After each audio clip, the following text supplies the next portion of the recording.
Kruger here with MAPS Coaching and the ISA Coaching Program, and I want to talk to you guys today about how to help yourself stay in a positive mindset. And honestly, I'm going to share some ideas that have nothing to do with real estate, and I definitely think it can impact how we show up in real estate. So, little story for you. It was 5 or 6 years ago, I was sitting in a hospital room with my mom. My mom is a stage 4 cancer fighter. She's been fighting cancer now for 10 years. And I was sitting in the hospital room by myself. She was not doing well at all.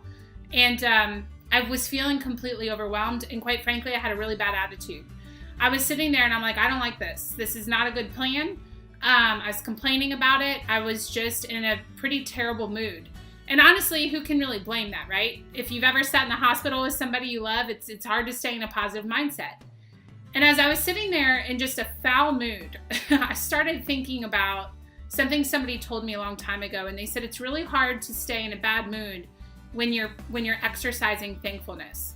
So I grabbed a pen and paper, and not really wanting to, it was more like, if I don't do this, I'm going to completely tank here. I've got to do something about this mindset. So I grabbed pen and paper, and I really just started listing what I was thankful for. And truthfully, it took quite a while to come up with the first one. I remember sitting there on the bench, and I had the notebook on my knees, and I was just kind of, I can't even think of one thing to put on this list. And then a nurse walked in and took care of my mom, and I wrote down, I'm thankful there's nurses that know what they're doing.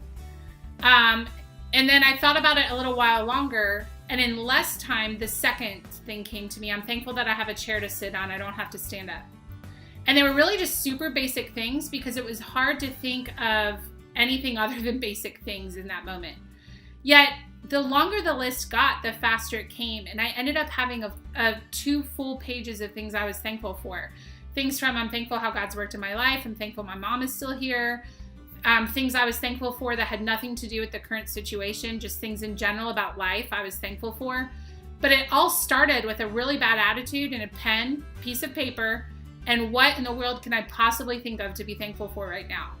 And it really struck me, how often in life are we walking around with a bad attitude or just a lack of motivation? And maybe it's not even a bad attitude, but it's just a general lack of encouragement. I feel discouraged today, or I don't want to make any more phone calls.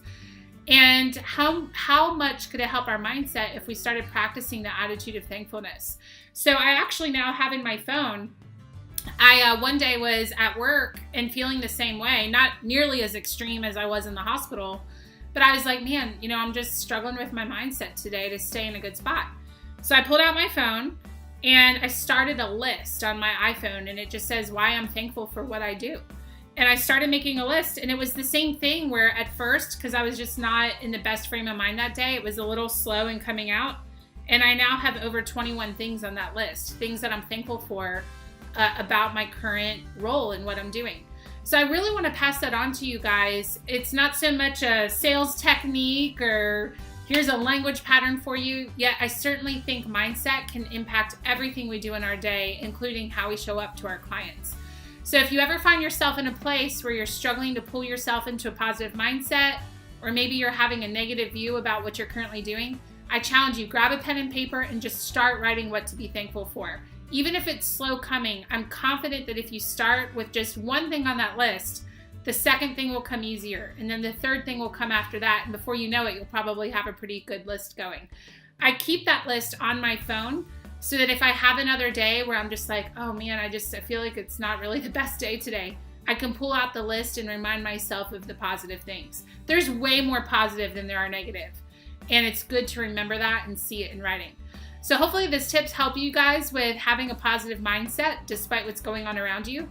If you'd like to reach out and learn more about our coaching program, you can contact me at isamapscoaching.com, or you could email me directly at mapscoachanna@gmail.com. Have a great day, guys. We'll talk to you soon. Bye.